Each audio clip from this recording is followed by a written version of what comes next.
ഒടുവിൽ മലയാള മാധ്യമരംഗത്തെ ആളുകൾ വിചാരിച്ച കാര്യം നടന്നു. സുരേഷ് ഗോപിയെ ഹേമ കമ്മിറ്റിയുടെ പേരിൽ പൊതുസമൂഹത്തിലേക്ക് അനാവശ്യമായി വലിച്ചിട്ടു. സാറിന് എന്ത് തോന്നുന്നു? കുറച്ച് നാളായി ലക്ഷ്യമിട്ടിരുന്ന ഇരയെ മാധ്യമങ്ങൾക്ക് കിട്ടി. അതിൻ്റെ സന്തോഷമുണ്ട്. അതിൻ്റെ സന്തോഷം അവർ പ്രകടിപ്പിക്കുകയും ചെയ്യുന്നുണ്ട്. ഇതിനകത്ത് ഒരുപാട് കാര്യങ്ങളാണ് നമുക്ക് പറയാനുള്ളത്. കാരണം നമ്മൾ കഴിഞ്ഞ ദിവസങ്ങളിൽ ആനുകാലികത്തിൽ തന്നെ ഈ വിഷയങ്ങൾ എടുത്തിരുന്നു. ഹേമ കമ്മിറ്റി റിപ്പോർട്ടിന്മേൽ ചർച്ചകൾ വരികയും അത് ചില നടീനടന്മാർക്ക്, താരപദവിയിൽ ഉള്ള ചില നടീനടന്മാർക്ക് നേരെ തിരികെയും ചെയ്യുന്ന വേളയിലൊക്കെ നമ്മൾ ഇതിനെക്കുറിച്ച് വളരെ വിശദമായി തന്നെ സംസാരിച്ചിരുന്നു. ഇന്നലത്തെ കാര്യം എന്ന് പറയുന്നത് സുരേഷ് ഗോപി മാധ്യമ പടയെ പിടിച്ച് തള്ളി എന്നാണ് പറയുന്നത്. അത് കമ്മീഷണറാണോ? ഇങ്ങനെ പല പല ചോദ്യങ്ങൾ പറയുന്നുണ്ട്, ആർക്കും ചോദിക്കാം. പക്ഷെ നമ്മളിവിടെ മനസ്സിലാകാതെ പോകുന്ന ഒരു കാര്യമുണ്ട്. ഈ മാധ്യമങ്ങൾക്ക് അല്ലെങ്കിൽ മാധ്യമ പ്രവർത്തകർക്ക് സാധാരണ ഒരു പൗരന് ലഭിക്കുന്ന അതേ സ്വാതന്ത്ര്യം മാത്രമാണ് ഇവർക്കുമുള്ളത്. പക്ഷേ അവർ വാർത്തകൾ പൊതുജനമധ്യേ പൊതുജനങ്ങൾക്ക് എത്തിക്കുന്നതിന് വേണ്ടി ഒരു സ്ഥാപനത്തിൽ വർക്ക് ചെയ്യുന്നു. അതുകൊണ്ട് സ്വാഭാവികമായിട്ട് അവരുടെ മയക്കം പിടിച്ചു പോകുക സ്വാഭാവികമാണ്. പക്ഷെ അവർ നോക്കണം, ഇത് ഏത് അളവ് വരെയാണ് എനിക്ക് ചെല്ലെത്താക്കാൻ കഴിയുന്നത്. ഇദ്ദേഹം ഒരു കേന്ദ്രമന്ത്രിയാണ്, അടുത്ത് പോയിക്കൂടാ എന്നല്ല പറയുന്നത്, നല്ല സ്വാതന്ത്ര്യം നൽകിയിട്ടുമുണ്ട്. പക്ഷേ ഇന്നലെ സംഭവിച്ച കാര്യം എന്ന് പറയുന്നത് സുരേഷ് ഗോപി പോലും കുറച്ചുകൂടി മെയ്വഴക്കത്തോടി പെരുമാറണമായിരുന്നുള്ള അഭിപ്രായം നമുക്കുണ്ട്. പക്ഷെ അങ്ങനെ പറയുമ്പോഴും അദ്ദേഹത്തിൻ്റെ കഴുത്തിന് ചുറ്റും മൈക്കുകളായിരുന്നു. അദ്ദേഹത്തിൻ്റെ മാനസിക അവസ്ഥ ഈ കൂടി നിന്ന മാധ്യമപ്രവർത്തകർ ആരും കണ്ടില്ല എന്നുള്ളതാണ്. ഇപ്പം മരണ വീട്ടിൽ പോയി നിന്ന് ഭർത്താവ് മരിച്ച സ്ത്രീയോട് അഭിപ്രായം ചോദിക്കുന്നു. ഈ അടുത്ത കാലത്തിൽ ഇപ്പോൾ അച്ഛൻ നഷ്ടപ്പെട്ട കുഞ്ഞിനോട് ഇപ്പോൾ എന്ത് തോന്നുന്നു ചോദിക്കുന്ന തരത്തിലേക്ക് മൈക്ക് നീളുന്ന കാലമാണിത്. അതുകൊണ്ട് അത്തരക്കാരുടെ കൂട്ടത്തിലുള്ള ആൾക്കാർ തന്നെയാണ് ഇന്നലെ അവിടെ നിന്നത്. അവർക്ക് ജീവനോടെ നടന്നു വരുന്ന സുരേഷ് ഗോപിയുടെ കഴുത്തിന് ചുറ്റും മൈക്ക് കൊണ്ട് വയ്ക്കുന്നതിൽ, മുഖത്തിന് ചുറ്റും മൈക്ക് കൊണ്ട് വയ്ക്കുന്നതിൽ അവർക്ക് യാതൊരു മടിയും വരാനില്ല. പക്ഷെ അത് ഞാൻ ആലോചിക്കണം, അത് ശരിയാണോ, എത്രമാത്രം ശരിയാണ് എന്നുള്ളത്. പക്ഷെ അതൊന്നും കൊണ്ട് പറഞ്ഞിട്ട് കാര്യമില്ല. അവർ വാർത്താശേഖരണത്തിൻ്റെ ഭാഗമായിട്ടും ഇത് പോയതാണ്, ചോദിച്ചാണെന്നൊക്കെ പറയാം. പക്ഷേ സുരേഷ് ഗോപി ഒരു കേന്ദ്രമന്ത്രിയാണ്, അതേസമയം സിനിമാ നടനാണ്. സിനിമയാണ് തനിക്ക് കൂടുതൽ ആഭിമുഖ്യം എന്ന് അദ്ദേഹം കഴിഞ്ഞ ദിവസങ്ങളിൽ വ്യക്തമാക്കിയിരുന്നു. വേണ്ടി വന്നാൽ അദ്ദേഹം കേന്ദ്രമന്ത്രി സ്ഥാനം കളയാൻ ആണെന്ന് പറഞ്ഞിരുന്നു. സ്വാഭാവികമായിട്ട് ഇദ്ദേഹം ഇന്നലെ ഇറങ്ങി വരുന്ന സമയത്ത് അമ്മയുടെ ഈ കൂട്ടരാജിയെക്കുറിച്ചിട്ടുള്ള എല്ലാ വിവരങ്ങളും അദ്ദേഹത്തിന് ലഭിച്ചിട്ടുണ്ടാവും. CPM ചേരിയിലാണെങ്കിൽ കൂടിയും മുകേഷ് എന്ന് പറയുന്ന വ്യക്തി ആരോപണ വിധേയനാണിപ്പോൾ. അദ്ദേഹവുമായി വളരെ അടുത്ത സൗഹൃദം ഉള്ള ഒരാളായിരിക്കാം. അപ്പോൾ ആ സുഹൃത്തിനെ തള്ളിപ്പറയാനും പറയാതിരിക്കാനും വയ്യാത്തൊരു മാനസികാവസ്ഥയാണ് വരുന്നത്.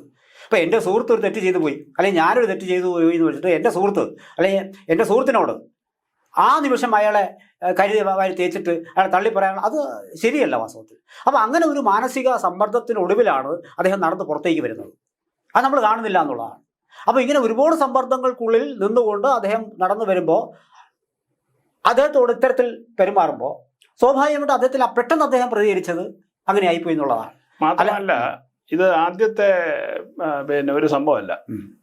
സുരേഷ് ഗോപി എന്ന് പൊതുരംഗത്ത് പ്രവർത്തിച്ചു തുടങ്ങിയോ അന്ന് മുതൽ ഈ സുരേഷ് ഗോപിയെ ലക്ഷ്യം വെച്ച് ഇദ്ദേഹത്തെ തർക്കണം എന്നുള്ള ഉദ്ദേശത്തോടു കൂടിയാണ് മലയാളത്തിലെ മാധ്യമങ്ങൾ പ്രവർത്തിക്കുന്നത്. പ്രത്യേകിച്ചും അദ്ദേഹം തിരഞ്ഞെടുത്ത രാഷ്ട്രീയ ചേരി ഇവർക്കൊട്ടും ദഹിക്കാത്ത മാധ്യമ മേഖലയിലെ 90% ആളുകളും കമ്മികളാണ്. ഇടത് സംഘടനയ്ക്ക് വേണ്ടി എന്ത് വൃത്തികെട്ട പണിയും ചെയ്യുന്ന ആളുകളാണ് ഇതിൽ ഭൂരിഭാഗം ആളുകളും. അതിന് ഒരുപാട് സംഭവങ്ങളും കാര്യങ്ങളൊക്കെ പിന്നാലെ നമ്മൾ ഇതിനു മുമ്പ് കണ്ടിട്ടുള്ളതാണ്. അപ്പോൾ ഇദ്ദേഹത്തിൻ്റെ ഈ BJP എന്ന് പറയുന്ന പാർട്ടിയോട് ചേർന്ന് നിന്ന് ഒരു തെരഞ്ഞെടുപ്പിൽ വിജയിച്ചു. അത് ഇവരെ സംബന്ധിച്ചിട്ട് ഒരിക്കലും ദഹിക്കാൻ പറ്റുന്നൊരു കാര്യമാണ്. അപ്പോൾ ഇപ്പോൾ കൂടുതൽ ശക്തമായിട്ട് ഇവർ ആക്രമിച്ചുകൊണ്ടിരിക്കുകയാണ്. ഈ സുരേഷ് ഗോപി എങ്ങനെ ഇല്ലാതാക്കാം? ആദ്യം അവർ തെരഞ്ഞെടുപ്പിൽ തോൽപ്പിക്കാൻ ശ്രമിച്ചു, രണ്ടാമത് കേന്ദ്രമന്ത്രി ആവാതിരിക്കാൻ ശ്രമിച്ചു, ഇപ്പോൾ ആയ കേന്ദ്രമന്ത്രി എങ്ങനെ താഴെ ഇറക്കാം എന്ന് ആലോചിച്ചുകൊണ്ടിരിക്കുകയാണ്. ഇത് മാധ്യമപ്രവർത്തനം എന്ന് പറയാൻ കഴിയുമോ? അതല്ല, ഇതിനകത്തിപ്പോൾ സുരേഷ് ഗോപിയെ തോൽപ്പിക്കാൻ ശ്രമിക്കുന്നതൊക്കെ സ്വാഭാവികം. ചെറിയപ്പെട്ട രാഷ്ട്രീയക്കാർക്കുള്ള അവസരമുണ്ട്. അതിന് ചേർന്ന് നിൽക്കുന്ന മാധ്യമപ്രവർത്തകർക്ക് എതിർ വാർത്തകൾ കൊടുക്കാം, അതൊക്കെ അവർ ചെയ്തിട്ടുണ്ട്. പക്ഷേ കരുതിക്കൂട്ടി ട്രാപ്പ് ചെയ്യുക എന്നൊരു വൃത്തികെട്ട സ്വഭാവമായിട്ട് കുറച്ച് ആൾക്കാർ ഇറങ്ങി തിരിച്ചിട്ടുണ്ട്. അതാണ് ഞാൻ ചൂണ്ടിക്കാണിച്ചത്. അതുകൊണ്ട് അപ്പം അതിൽ വീണ് പോകാതിരിക്കലാണ് വാസ്തവത്തിൽ സുരേഷ് ഗോപിയുടെ മെയ്വഴക്കം എന്ന് പറയുന്നത്. ആ മെയ്വഴക്കം രാഷ്ട്രീയക്കാരൻ അല്ലാത്തത് കൊണ്ട് തന്നെ സുരേഷ് ഗോപി സിദ്ധിച്ചിട്ടുമില്ല. എത്ര മനോഹരമായിട്ടാണ് ഇന്നലെ കെ സുരേന്ദ്രൻ്റെ പത്രസമ്മേളനം നടന്നത്. അയാൾ ഒരു വാക്കുപോലും സുരേഷ് ഗോപിയെ കുറിച്ചിട്ട് മോശം പറഞ്ഞില്ല. പ്രൊട്ടക്ട് ചെയ്താണ് അദ്ദേഹം സംസാരിച്ചത്. അപ്പോൾ അത് സുരേന്ദ്രൻ എന്ന് പറയുന്ന വ്യക്തിയുടെ രാഷ്ട്രീയ മെയ്വഴക്കമാണ്.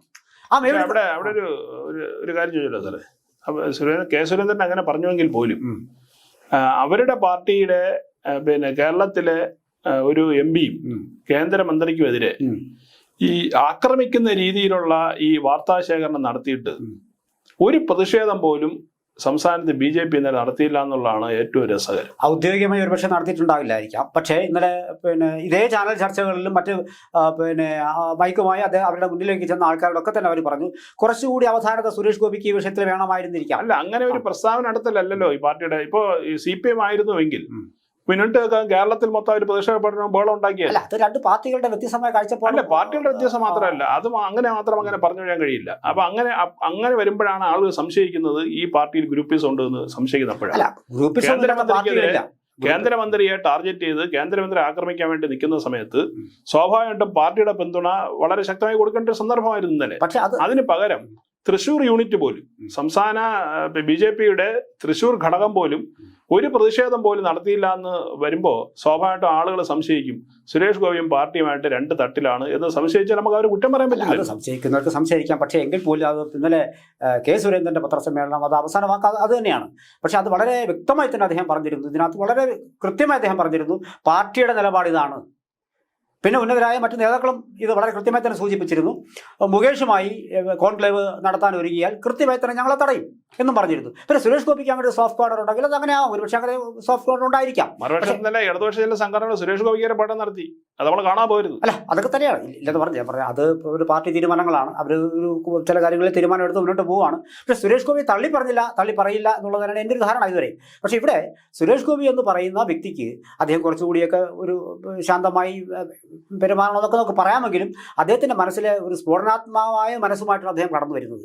ആ കടന്നു വരുന്നതിനിടയിൽ സംഭവിച്ചു പോയ കാര്യമാണ്. ഇതിങ്ങനെ പലതവണ ചൊറിഞ്ഞുകൊണ്ടേ ഇരിക്കുമ്പോൾ സ്വാഭാവികമായിട്ടും അത് ആ വ്യക്തിയിൽ ഉണ്ടാക്കുന്ന ഒരു മാറ്റമുണ്ടല്ലോ, ആ മാറ്റമാണ് ഇന്നലെ വാക്കുകളിൽ കൂടി തെളിഞ്ഞു കണ്ടത്.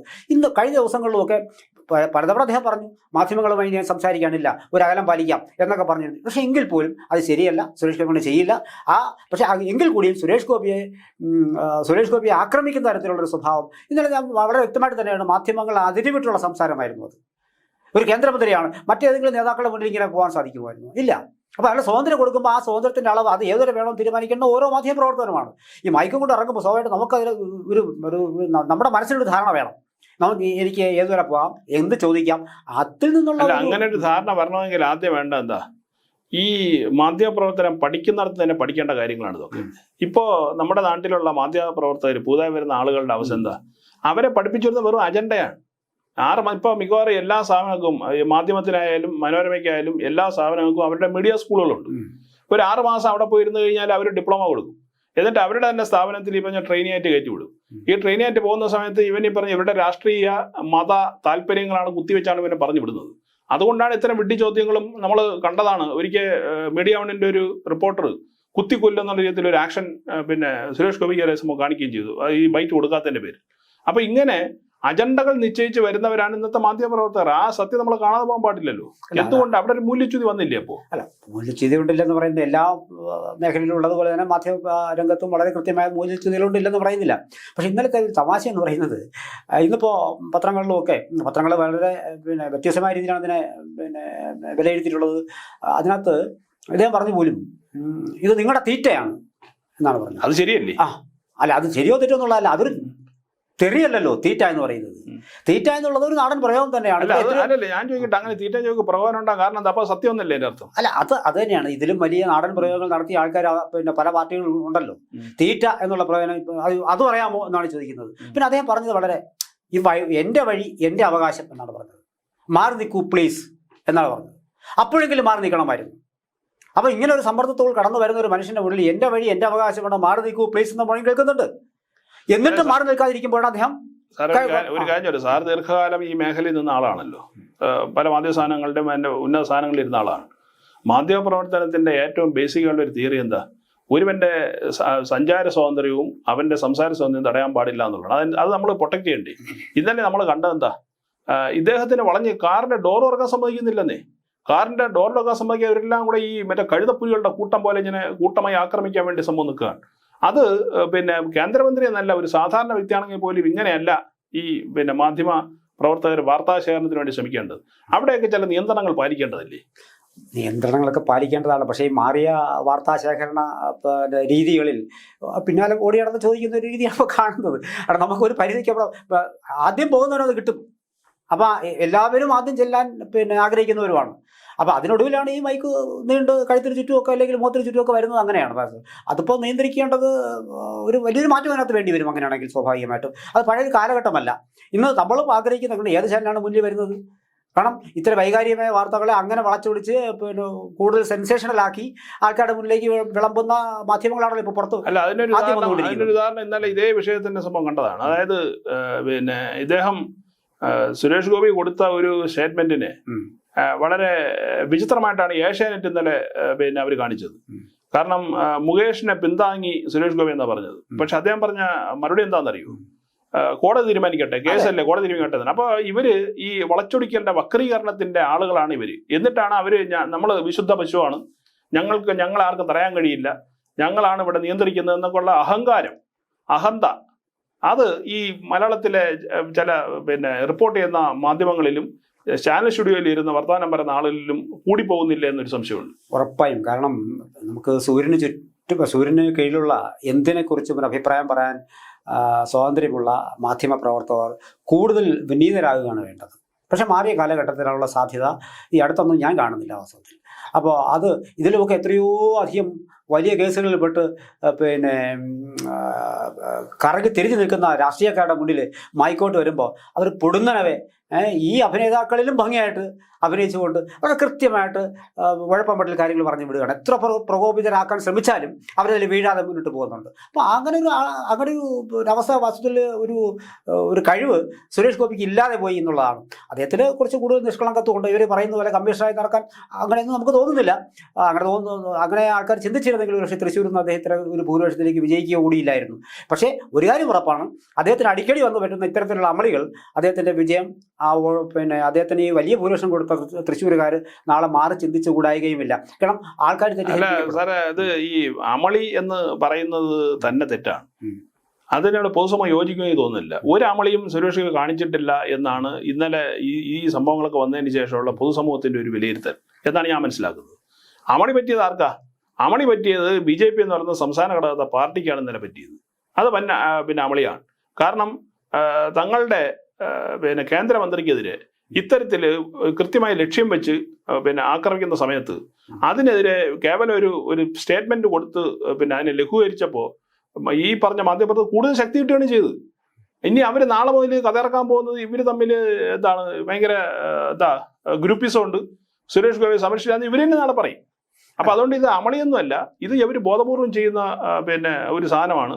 അപ്പോൾ ഒരു വ്യക്തി എന്നുള്ള നിലയ്ക്ക് നേരത്തെ പറഞ്ഞാൽ സാറിനെ പറഞ്ഞ പോലെ ഒരു മനുഷ്യനെ ഹരാസ് ചെയ്യുന്നതിന് ഒരു ലിമിറ്റ് ഉണ്ട്. വാർത്താ ശേഖരണത്തിന് എന്തിനാണ് ശരി, എന്തിനും എപ്പോഴും ഈ പറഞ്ഞതുപോലെ നടന്നതിനും ഇരുന്നതിനും മൂത്രമൊഴിച്ചതിനൊക്കെ എന്തിനാ ഈ മന്ത്രിയുടെ കമന്റ് എടുക്കാൻ അവർ പോകുന്നത്? ഇനി ഇതേ വിഷയത്തിൽ മുകേഷിന്റെ കേസാണ് പോയി ചോദിച്ചത്. മുകേഷിനോട് വരുത്താ നേരിട്ട് പോയി ചോദിക്കാത്തത്? മുകേഷിന്റെ പാർട്ടിയുടെ നേതാവായിട്ടുള്ള ഗോവിന്ദന്റെ അടുത്താ പോകാത്തത്? എന്താ മുഖ്യമന്ത്രിയുടെ അടുത്ത് പോയി ചോദിക്കാത്തത്? അവിടെ പോയി ചോദിച്ചാൽ അവിടെ രക്ഷാപ്രവർത്തനം നടത്തും ഡിഫിക്കാർ. അതവർക്ക് നന്നായിട്ട് അറിയാം. അപ്പോൾ സുരേഷ് ഗോപി തന്നെ കാണിച്ച ഒരു അമളിയുണ്ട്. പക്ഷെ ആ അമളി ഇന്നലത്തെ അല്ല. കാരണം ഇവർക്ക് കൂടുതൽ സ്വാതന്ത്ര്യം കൊടുത്തു. ഈ ജേർണലിസ്റ്റുകൾക്ക് തൻ്റെ അടുത്തേക്ക് വരാനുള്ള കൂടുതൽ സ്വാതന്ത്ര്യം അദ്ദേഹം തന്നെ കൊടുത്തു നൽകിയതിൻ്റെ പേരാണ് മുമ്പ് ഒരു വനിതയെ നിർത്തി ഇവരൊരു വൃത്തികേട് കാണിച്ചത്. ഒരു വനിതാ റിപ്പോർട്ടർ വെച്ചിട്ട് ഇദ്ദേഹത്തെ കൊടുക്കാൻ ഇലക്ഷൻ സമയത്ത് ശ്രമിച്ചത് അതിന് വേണ്ടിയിട്ടാണ്. അപ്പോൾ ഇതെല്ലാം കാണിക്കുന്നത് ഇവരുടെ ടാർഗറ്റ് എന്ന് പറയുന്നത് ഈ മനുഷ്യനാണ്. ഈ മനുഷ്യനിൽ കൂടി കേരളത്തിലെ BJPയുടെ വളർച്ചയ്ക്ക് തടയിടലാണ് ഇവരുടെയൊക്കെ ലക്ഷ്യം. ഇവരെല്ലാം പിന്താങ്ങുന്നത് വായി നോക്കി ജേർണലിസ്റ്റ് യൂണിയൻ എന്ന് പറയുന്ന ഒരു സംവിധാനമാണ്. അവരാണ് ഇതിനെല്ലാം സംഭവം നിയന്ത്രിക്കുന്നത്. സ്വാഭാവികമായിട്ടും ഈ ഇതിൽ ഒരു നിയന്ത്രണം ഉണ്ടായില്ല എങ്കിൽ സംഭവിക്കാൻ പോകുന്നത് ഇതുപോലുള്ള വ്യക്തികൾ ഇവരെ വേലി കെട്ടി നിർത്തുന്ന സാഹചര്യത്തിലേക്ക് വരും. ഇല്ല. അങ്ങനെ ഒരു സാഹചര്യം വരാതിരിക്കട്ടെ. നമ്മൾ ഈ പറയുന്ന പോലെ ഒരു പാർട്ടി സംവിധാനം ഇങ്ങനൊരു വിഷയം നടക്കുമ്പോൾ പെട്ടെന്ന് പ്രതികരിക്കുന്നതൊക്കെ പെട്ടെന്ന് നടക്കുന്ന കാര്യങ്ങളല്ല വാസ്തവത്തിൽ. വളരെ ചിന്തിച്ചുറച്ചൊക്കെ ചെയ്യേണ്ട കാര്യങ്ങളാണ്. പക്ഷേ സുരേഷ് ഗോപി, എനിക്കിപ്പോഴും അതേ അഭിപ്രായം തന്നെയാണുള്ളത്. സുരേഷ് ഗോപിക്ക് സുരേഷ് ഗോപി അവരാരും തള്ളി പറഞ്ഞിട്ടില്ല.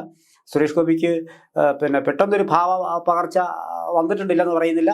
പക്ഷേ അതിനുള്ള ഒരു മെയ്വഴക്കം രാഷ്ട്രീയക്കാരിലേക്കുള്ള മാറ്റത്തിൽ സുരേഷ് ഗോപി ഇനിയും കുറച്ച് കൂടുതൽ കാര്യങ്ങൾ പഠിക്കേണ്ടിയിരിക്കുന്നു. ആരെ എവിടെ നിർത്തണം, ഏത് വരയ്ക്കപ്പുറം കടക്കാൻ അനുവദിച്ചുകൂടാ എന്നുള്ളതൊക്കെ സുരേഷ് ഗോപി ഇനിയെങ്കിലും ഒന്നുകൂടി ഒന്ന് ചിന്തിച്ചാൽ നന്ന്. നമ്മൾ വളരെ കൃത്യമായി തന്നെ കഴിഞ്ഞ ദിവസങ്ങളിൽ അഭിപ്രായം പറഞ്ഞിരുന്നു.